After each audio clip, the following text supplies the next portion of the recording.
Hello, welcome everyone. Welcome back. It's McKenna and Steve, and we're here today. We're covering on the general subject of blended families, but specifically today, we're going to be talking about the very important part of any relationship, any family dynamic, and that is communication. So, let me just start with the Word of God in James. Let's see, James chapter 1, verse 19. Understand this, my dear brothers and sisters. You must all be quick to listen, slow to speak, and slow to get angry. Amen. So it's a good place to start. Mm-hmm. Slow to speak. Maybe let's do the Proverbs too. Do Proverbs 2? All right. Proverbs 18, verse 13. Spouting off before listening to the facts is both shameful and foolish. Oh, there's a lot of that going on these days. Yeah.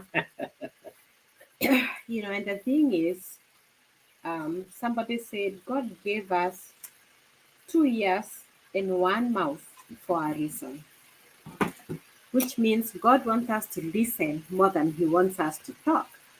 But we like to talk. People love to talk, and there is very few listeners. So I think the most important part of communication is the listening aspect. Yeah, definitely. I think it's one of the things that, both from counseling and from being chaplains, Mm, something that we focus on and do quite a bit throughout the day is how well can we listen, because that's really how we minister, yeah. is if we're listening, how we're listening. There's very many people who want to talk, and there's very few listeners. And so listening is on demand at every level and aspect. But when it comes to blended families, again, we've said whatever happens in normal families, it's triple and quadra for blended families. So again, blended families is two people coming together with either both have children from previous relationships or one has children from previous relationships and they're coming together to be one family. That is what blended family is. Yeah. So by the nature of a blended family, you're having two separate cultures that's going to have to build their own culture.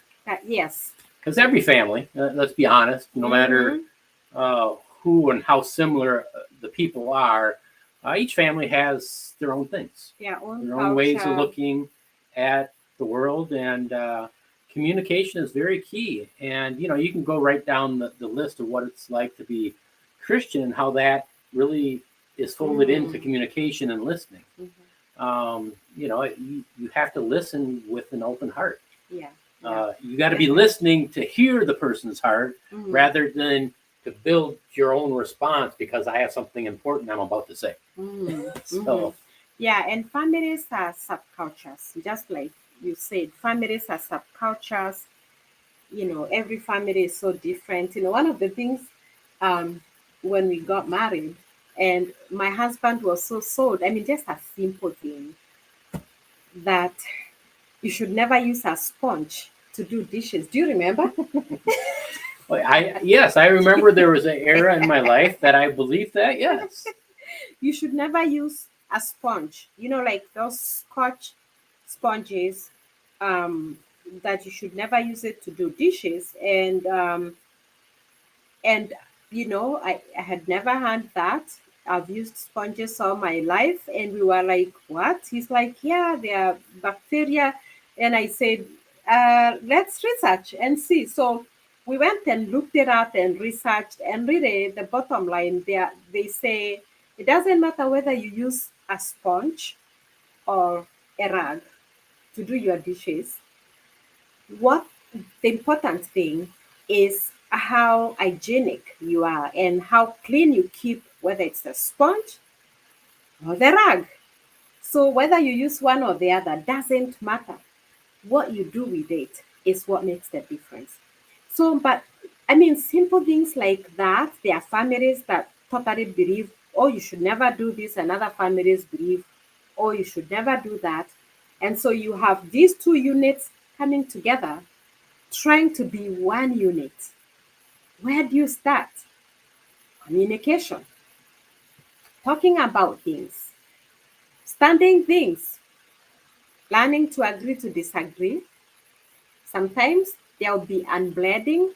So it's a lot. It's a lot of communication. It's trying to be as clear as possible concerning things and situations, and also being gracious about disagreements that are gonna be there, agreements, but in everything, communication makes things easier.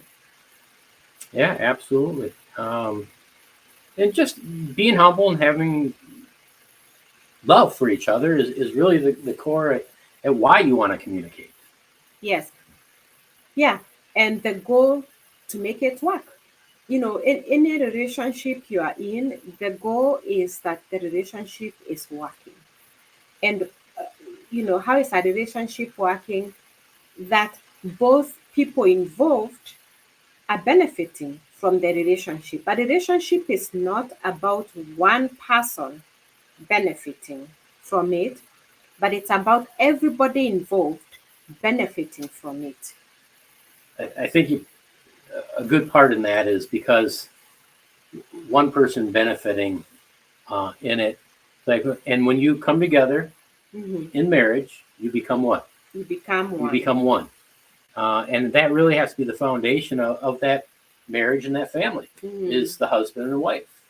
And I mean, that's part of the seeking out and dating on purpose someone that I want to marry. Yeah. Is you have to understand that you're coming from two different places. Mm-hmm. And like we already said, but when you actually have kids in a household as part of one and then the other or both, that just multiplies it. It multiplies it because now you have all these people that you are trying to communicate with. You have all these people that you are trying to bring to the same page. Mm-hmm.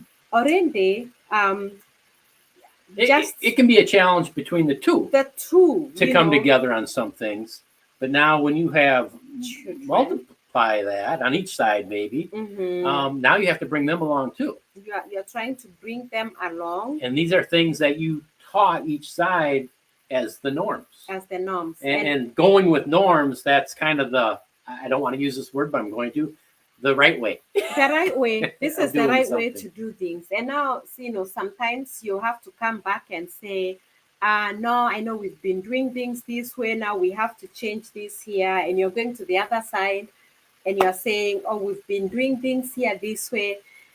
And it becomes very complicated. And especially, you know, I mean, a husband and wife are maturer and sometimes they are easier to work with their changes, and they are trying to come together, a husband and wife.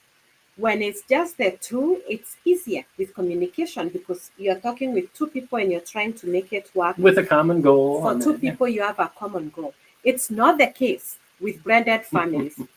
When you have a blended family, you're not coming in with a common goal. Everybody involved is not coming in with a common goal. There might be 8, 9 different goals. Yes, yes. And for the young children, you know, the infants and the young children, they're just carried along and they're brought into it. And, you know, many times they are like told this is what's happening and they're like, okay, you know, they are young children. When you go to teenagers are in a different state. One, if you have a teenager, you know, teenagers can be very selfish and very self-focused. And remember, we've all been teenagers And as we've well. all been teenagers. So no, we don't hate teenagers. We love teenagers. But the stage they are in is self-focused. Mm-hmm. And at the same time, they are trying to figure themselves out and they don't want to be bothered. So breeding family for teenagers is more tricky. And then go to the adult children, they also don't like it. They don't like that there's somebody else coming into their parents' space. Yeah, and I can relate to that. You know, my mother got remarried when my After dad your dad passed. passed. Yeah, Mm-hmm.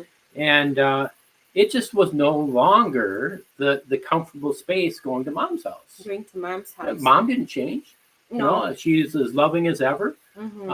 And I didn't dislike her husband. I It's liked him. He was a great guy. mm-hmm. But there was just that what I'm used to was no Yeah. longer there. It was something different. Yeah. And it took a while. And I don't think it ever was the same, The but it same. became more comfortable It became over more time. comfortable over time. That's a good, a great experience even to share is that happens is when a biological parent remarries, it can be uncomfortable for the older children, especially. It can be very uncomfortable for the older children. And, we talked about not having common goals. That's where you see sometimes second marriages are way more complicated than first marriages. They say first marriages are fading and second marriages are fading in doubles and triples. Why? Because of the very same reason. Everybody doesn't have a common goal. So if people are not really wise and even getting into it, approach it with less expectations. Let's start there. Expectations are the mother of disappointment. When you get into it with these big um, expectations, you'll be frustrated. So the less the expectations, the better. But then also be realistic. Just because you love the man doesn't mean, or because the man loves you, doesn't mean his children will like you. Just because the woman loves the Like, man, accept, all these different words you can fill in there. it doesn't mean that the children are going to like you. And talk of different goals is many children have one goal in mind is to get that woman out of there or to get that man out of there. They don't want him there, they don't want her there, and their goal is to bring this relationship down by Yeah. all means. And on the other side of that too is what you're seeing, because they don't necessarily hate that person, they just don't like that person's here. Yeah. So it just helps not to personalize it that way. It's just Mhm. what is the issue? The issue is that you're blending together. You are here and they don't want anybody around their parents, Yeah. around their biological parents. Well, and And they're if in there their is- home space, And that space. what they think is their home space because the two people coming together have a home. It's not like somebody's coming from the streets and coming into a home. It's two people are saying, okay, we're gonna move from here, we're gonna go here, this is going to be our new home together. But And that's why oftentimes it might be best not to go to one or the other home, but have a new one. to have a new one. And most people go with that. Most people leave their old homes and they go and they buy one home together where it's not gonna be claimed as this home for this or that home for that, but it's a new neutral home that nobody can claim. So now someone's not sitting in my favorite place that I always like to That sit I in. always like to see. Yeah. But it's true. So- That's the way we are. Mhm. I always like to go lay on that couch, and now when I come home, my new stepbrother or stepsister is laying in that spot. Yeah. That's my spot. It's my spot. And I don't even like that they are here because they're getting attention instead of me. And there's all that kind of stuff. So, yeah, it's a good thing for people to get a neutral place when they can. It doesn't always work out because it depends on other factors. There's a lot of other factors that play. But the important thing is the two couple gets to decide what's happening, what's best, what's possible. There's a lot of other aspects to Yeah, consider with it. I think you already pointed out, just because someone that you love each other doesn't mean that things are going to be good or work out. You have to communicate. You have to forecast. You have to do the homework. The homework, That's why we say premarital counseling. premarital Do it counseling, because premarital that will. conversations. Yeah, you have to put in that effort and invest into the most important thing you are probably ever going to do in life, and that is go into a marriage, start a family. Yeah. So. And the communication, especially from the parents, needs to be direct and direct, solid, and what one am I looking for? Direct, solid, truthful, loving. What? I don't know.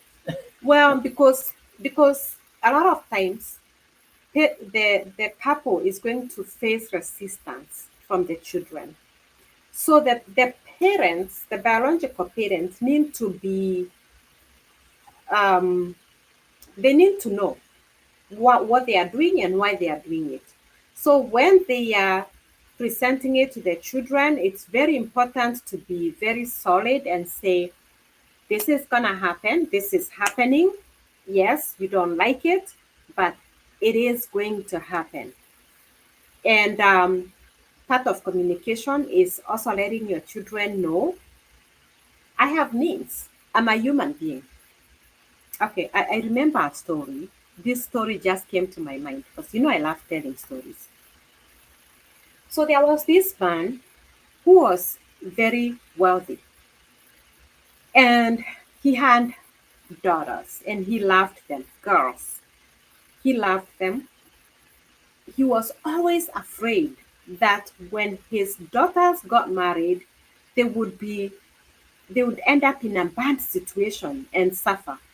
And so he was always trying to prevent them from getting married. He did not want them to get married. He was afraid that something was going to go wrong and break his little girls' hearts. So they grew and they started growing and dating. And each time one would come home and say, Dad, I met this person. I'm really interested. We love each other. And the dad would say, no, you cannot get married. It's not gonna work out because this could happen. And he was always bringing fear to them and why they should not get married because men can be so cruel and everything. And they would say, but Dad, I want to get married so that me and him can buy our own house. And the dad would say, I'll buy you a house. You do not need to get married. I'll buy you a house. And you'd buy a house for each of the girls. And now they're like, but Dad, it's just nice to have somebody else to buy a car, and I'll buy you a car. You don't need to get married. No, I'll buy. And he kept buying them things and buying them things. And they loved their father. So they didn't want to break his heart either. Finally, one of the girls got courage and went to the dad and said, okay, Dad, I'm ready to have children. Give me children. And the dad was like, what? Oh, now what? What? And he realized he could not give his girls everything they wanted. And he had to say, okay, excuse me. No, that's too far. I cannot do that. I get it.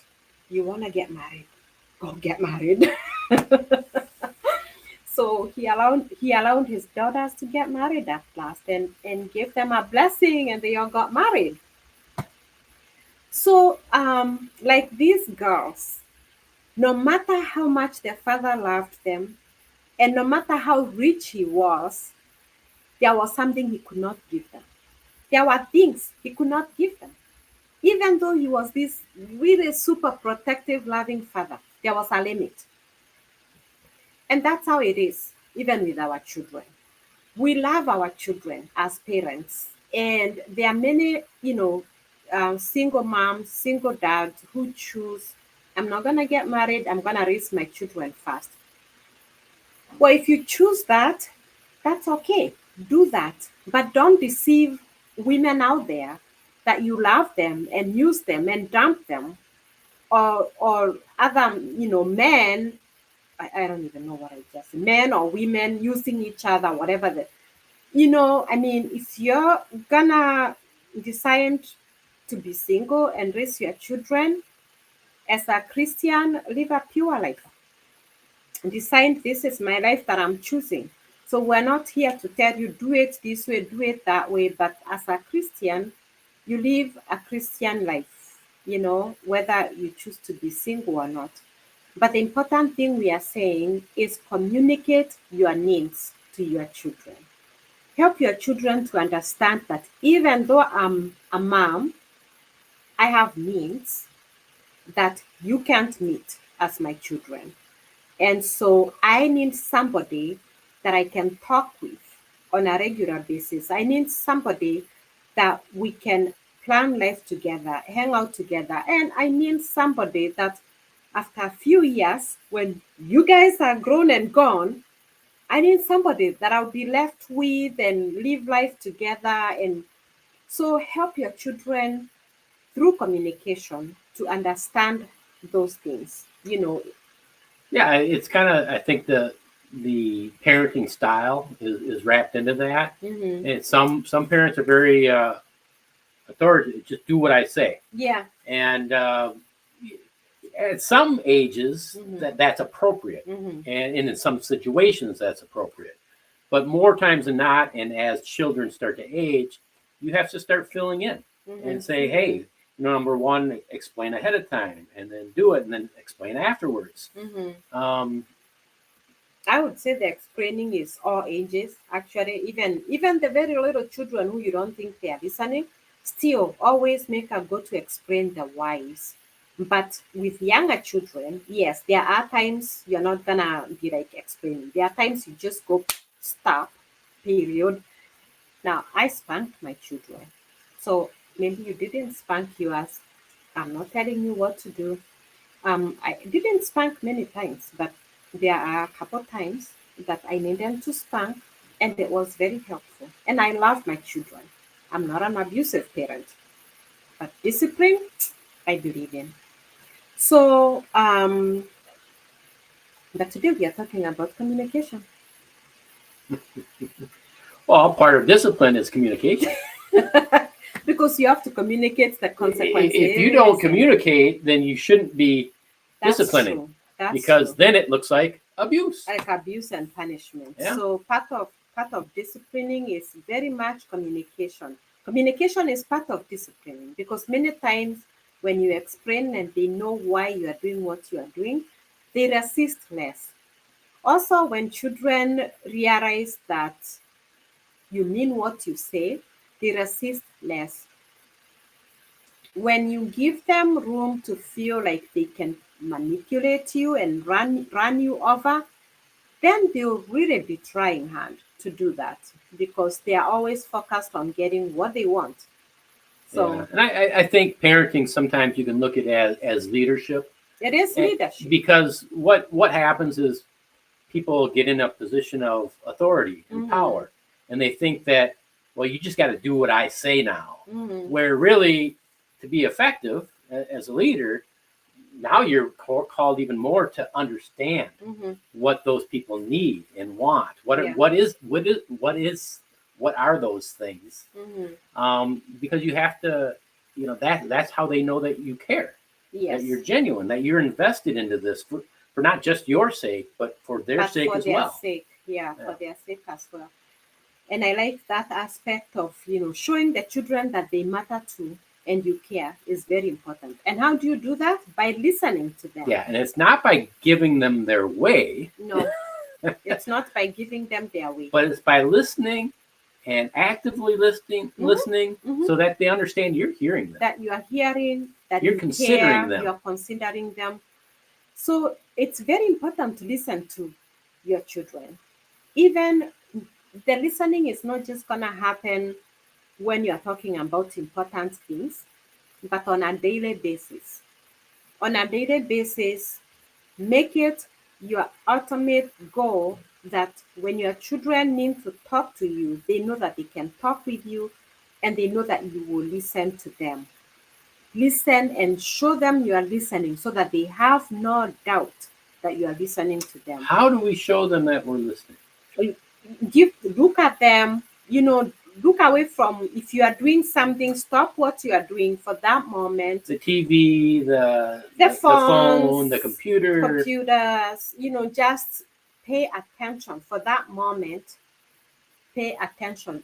So, and if you can't at that moment, ask the child to give you a moment, so that you can then be present with them. True, because if you are cooking, you're not gonna let the food be burning. You can say, "Hey, honey, can you give me 2 minutes to finish this?" And then I wanna hear. I wanna hear what you have to say, because what you are saying is important. So let me just finish this real quick and then come. That's one way. Repeating what they've said, so that they know that you've Yes. actually heard them. So you say this. What about this? So that's, paraphrasing. You paraphrase, and you are letting the person know you are hearing them. So do that with your children. Paraphrase what they say, but it's everything. So here is the thing. Many parents raise their children, and when children are younger, we can't relate to them.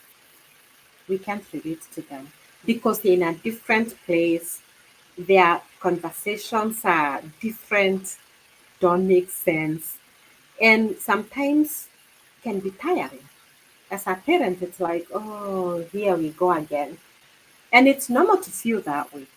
But you have to tell yourself, this parenting is a lot of work, intentional work. And you have to keep reminding yourself that parenting is very intentional work. So when they are little and they don't make sense, still listen to them. Go to their level. As a parent, you go to their level. That, and show them what they are saying is important, because then they'll grow up wanting to talk to you. The problem is many parents, when they feel tired and they can't relate, they push their children away. In your mind, you are thinking, eventually my child will grow and we can have a relationship. And then the children grow and that relationship never comes. Now the parent is frustrated. They are trying, they are following, they are calling, and the child is, because there was never a built relationship. And I'll be honest. When both parents stepped into the workforce, that's when a lot of this stuff went away. But the things such as it takes a lot more if you put out the effort of being intentional ahead of time. Yes, it's a lot of work. It's a lot of work. But if you do not do that work, intentionally have the conversations, physically, it's going to be a lot tougher as time goes by. Because then you're going to have behaviors that you just don't know how to wrestle with, because they don't want to communicate. They don't want to communicate. They don't know how, because you haven't brought them up that way. And you don't know now how to get to them. So the frustration is real. So, and we've talked about time. I'm always talking about how important time is. Time is very important when you are raising your children. Not quality time, but quantity time. Now, obviously, we need both, but I know you explained this before. So we need both, but the most important, the one that you have to focus on, is the quantity time. You need to know. You need to create a lot of time for parenting. You need to be you need to be very intentional about creating a lot of time, because good communication happens where there's ample of time. If you are trying to be in a rush all the time, you will not be able to have good communication, because you are always in a hurry. So for your children, create time. Make yourself available to them. Let them come and talk to you as much as possible. Let them keep talking to you about what is important to them. The more you listen to them, the more you are teaching them how to listen. And also, when you listen to them and validate them, they are more interested in listening to you than when you push them away, but now you want to tell them something. Now they are not interested. And of course, what you're doing is you're modeling to them. Mm-hmm. So generationally, Mm-hmm. this is going to get passed on down and down. This is how we communicate. This Yeah, is how this we is relate how to we each other. relate to each other respectfully. Listening is very important. And like, James says is listen. And Proverbs, listen before you start talking. Listen to your children a lot. So what? Listen to everybody. And above all, listen to God. Listen to God. It's really important. We are so good at coming to God and talking to Him about our needs, which He already knows.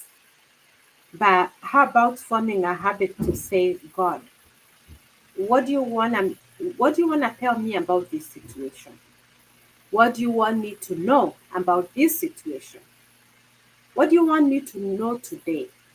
That's actually a wonderful tip on praying. Mm-hmm. Is God intentionally gave us 2 ears, 1 mouth. We One usually mouth. think about that this way, Mm-hmm. but we need to think about it that way as well. Yeah, and as much Not as more intentionality in listening to Mhm. God. Seeking Him, Jeremiah. Maybe. Sure, I can go to Jeremiah. Jeremiah, for chapter 29, verses 12 through 14. In those days, when you pray, I will listen. If you look for me wholeheartedly, you will find me. I will be found by you, says the Lord. Yes. So we can. So the Lord is saying what? If New King James says, if you seek me with the whole of my heart. So He says, if you come and pray to me, I'll listen to you. God wanna hear what we have to say, but He says even more than that. If you come and seek me with the whole of your heart, how do you seek God? Is it by telling Him what He should do? How do you seek God? I mean, if nothing, meditate on that verse. What does it mean to seek God? How do you seek Him? It's by listening. Yeah. That's funny, though. He gives you the example that he does it first. Mm-hmm. Right? Mm-hmm. He says, I'll listen. I'll listen. So, But then He says, if you seek me with the whole of your heart, you seek God by listening to Him, practicing to listen. You practice and you practice. And provide yourself even a simple chair, a place, find a quiet place where you can say, God, speak to me. What about this situation? What about that situation? And, part of in my life, again, I've gone through a lot. He's gone through a lot too. We both have. We are a good match from heaven. well, let's be honest. Life will give you a lot. Life will give In you general. a lot. Um, and my book that I'm about to bring back to the shelf, it's been on the shelves, and I'm just making little corrections. And in that book, and as I was writing that book, one of the questions that people ask all the time is, how do you do this? How can you handle this much and still be on your feet? How do you do this? And I'll tell you, the key thing is really seeking God. Seeking Him, seeking Him, seeking Him. God, what do you have to say about this? God, and it doesn't mean you become a perfect person, or neither you have a perfect life. But here is what happens: God gives you peace, even in those troubled times. Because sometimes I could be going through extremely troubled times where I would be running to the emergency room multiple times. My son would be hospitalized a month at a time, and I was all over. It was so chaotic and so crazy, but yet I went to work. I looked peaceful. I wasn't falling apart. I never was a knock on no show at work. I never was written up at work. And so it's God giving you peace, even not changing your circumstances, but giving you peace in those circumstances. And truly, what do you want? You want peace. Peace, and you want to know the presence of God is with you. No matter what you're going through, if you know that God is with you, it doesn't matter. It doesn't matter. So seek God, listen to Him, ask Him as you go through troubled times, say, God, be with me. Show me that you are with me. What's going on? But seek Him, listen. But in blended family situations, you gotta listen like multiple more times, and it takes the ears and it takes the heart.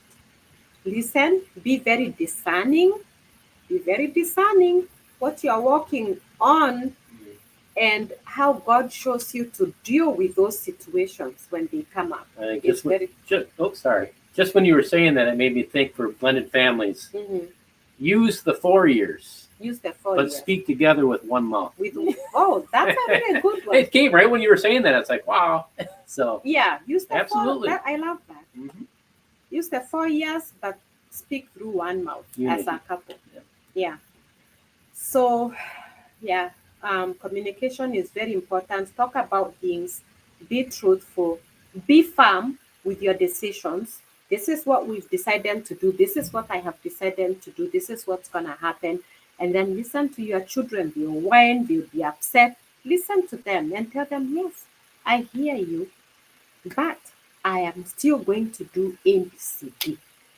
So now there's no confusion. They are not thinking they can manipulate, but just being very firm with this is the decisions and also considering them where it's possible. Oh yeah, I didn't think of that. We'll put that in mind. And especially as your kids age, they'll have inputs that maybe you hadn't thought about. And so it's okay to say, oh yeah, I never thought of that. We'll keep that in mind. And this is for your good. Two are better than one. We are stronger together than being a single dad, a single mom. We are stronger together. We've been stronger together. We've done much more better together, and it's all for the good of our kids too. We're in a better place together as a couple, which also benefits our children, all of them. So helping them see that. We are better together. Yes, absolutely. And ultimately, because that is the best plan. That is the plan. But also, you don't go looking just to fill that spot. That's a tendency of single parents. Oh, yeah. Is I just want that other spouse because that's better. And no, it's got to be the right spouse. Right spouse. You know what? A family is much better off with a single parent that is very solid, very intentional, and but by themselves than that same person entering into a relationship just for the sake of the relationship, and now it can tear that apart. Yes. So don't get married just to get married.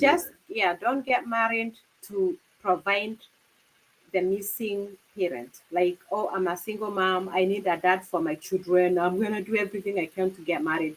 Let that never be the reason for you to marry. Marry somebody for your companionship. And it's a good reason. I mean, it's good. I to be looking. It's a good desire. But that it's a good desire. Yes, but that's a very bad reason to do it. To pursue it. So. It's a good desire, but don't make it the goal. Don't make it the goal. When you are getting married, marry somebody you love. Marry somebody you want to live life with. Marry somebody. Same beliefs. Same beliefs. Marriage is between two people. So you're not marrying for your children. You are marrying for the two of you. Remember, those children are growing and they'll be on their own very soon. I mean, I'm looking at my daughter, and she is growing so fast. That's the youngest. That to her, right so now. Fast, but to her, not fast enough. Not fast enough. And it's like, and she'll say, Mom, I want to go to the shop. And I'm like, I don't feel like going to the shop. She'll say, just drop me at the door. I'll go get what I want and come back. And she has her own debit card. And I just watch her going to the store thinking, that's my baby. Oh, she's grown. They grow fast. And before you know it, they are going bye-bye. So what happens? Oh, honey, we're here. We're here, the two of us. So um marriage, you marry a companion. And the other thing is, you don't marry somebody to meet your needs. Even though together you meet each other's needs better, it should not be your goal purpose. It's not marry somebody to meet your needs. Marry somebody that you can do life together. Well, you both And have to be whole.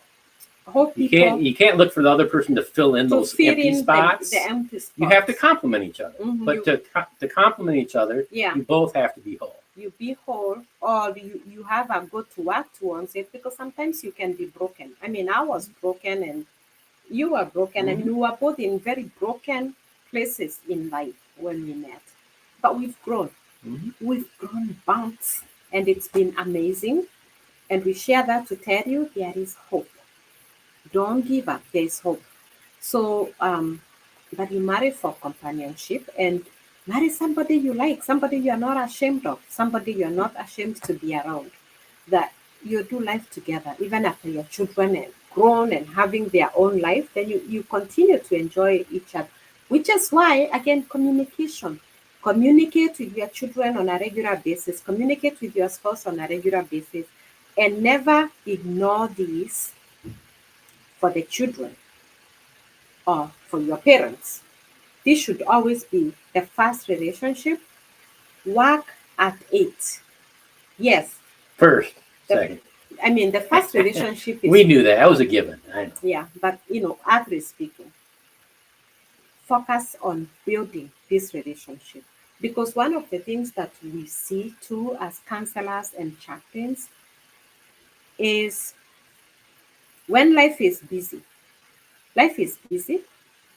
We are running children to school, we are running to work, we are running it's our children need this, and we are always running with that.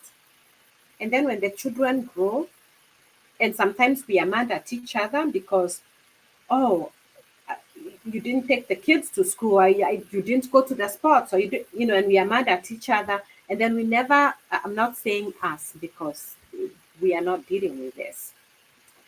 But I'm saying this happens. It's something we hear about all the time in our career.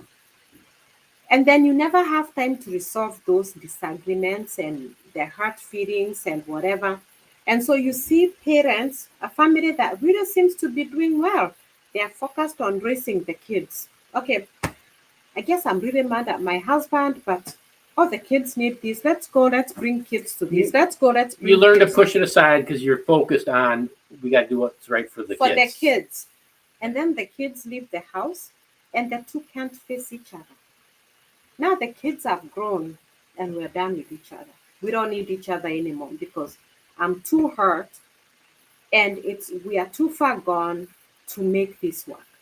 And that's a mistake, by the way, because many couples end their relationships after the children have grown, and they've just been in their mind. They even knew it. They've just been waiting for those children to grow so that they can move on.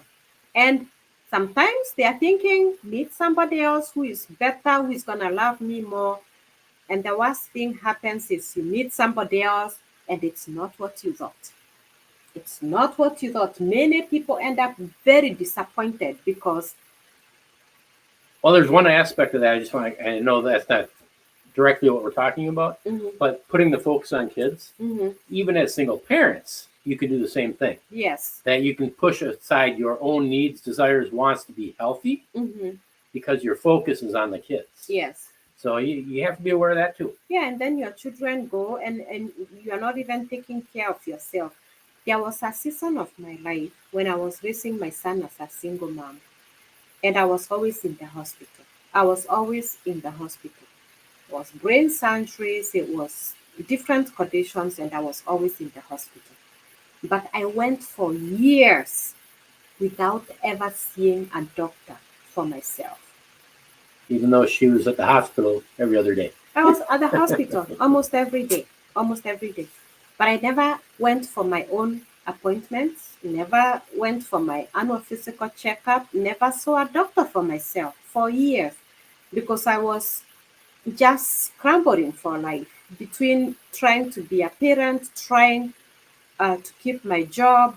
I was always in the hospital. It was so chaotic, and I put myself here. I put myself way out here, and I said, McKenna, stay here. You are okay, and wait there. The day I went to see a doctor after these several years of not seeing a doctor, and one day it dawned on me that I had not seen a doctor for so long, and I made an appointment. And when I reached the doctor's office, at first I was thinking, why am I here? My son is not here with me. I'm here for myself. I cried and I sobbed. I sobbed because I didn't even know how to feel about actually taking care of myself. But that's how bad it can be when we put our efforts in taking care of everybody and not us, like we don't matter. So that day I cried, I sobbed. It was very emotional for me to actually be the one going to be taken care of. It was a very emotional experience. And it made me go, this is not good. I preach to caregivers all the time, take care of yourself, but I was not practicing it. So I thanked Oh, that the away. ones that are the toughest are the ones that are caregivers I know. or in I the know. medical field or ministering to people. Yes, Yeah. yes. So I had to turn that around and start taking care of myself better. So whether you are a single mom or a married couple, take really good care of yourself as you take care of others, but always communicate. Always communicate. That's the theme of our episode Yeah, today. always, and you know what? I'm just going to throw an odd one in there because I'm just going to. Mhm. Is don't there's self communication. That's a really You good one. you have Yeah. you have to be reflective Mm-hmm. and understand. Well, you were talking about not Yes. taking care of yourself, Mm-hmm. and parents. If you're investing a lot into your kids, you can put yourself on the side like On the you did, side. Mm-hmm. and you have to. It's communication. Yeah. You have to pay attention Talk to to how your yourself. body's feeling, what your Yeah. mind is thinking, Mm-hmm. your heart, your spirit. I mean, you're a complicated being. Yes. So you have to allow yourself Listen to to yourself. listen to yourself Yes. Listen to your instead body. of just speaking and saying you got to go, go, go, go. Mm-hmm. Communicate with yourself. Tell yourself things that you tell others. Sometimes I want to tell myself things that I tell other people. So communication is very important from blended families.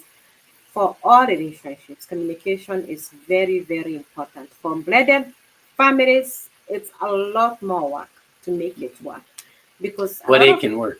but it can work. A lot of blended families don't work. They come in excited and they go out more. They go separate ways, more hurt and more broken. Yeah, I mean, to be honest, a blended family is more complicated. It's very complicated. Yeah. So a lot of communication, a lot of firm foundations and stability for it.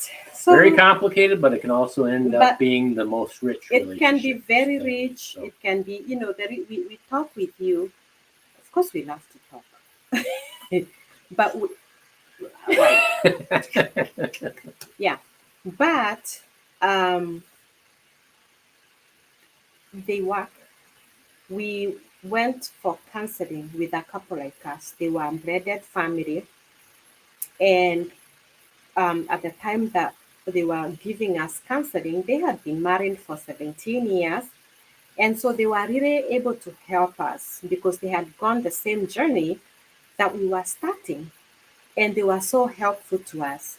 Now, we've been married for 14 years, and it has worked because we've not just been married, we have accomplished a lot together, and we are really excited about life. And I share this to encourage you that it can work. It's a lot of work, and that it's a lot of intentional work, but it's worth it.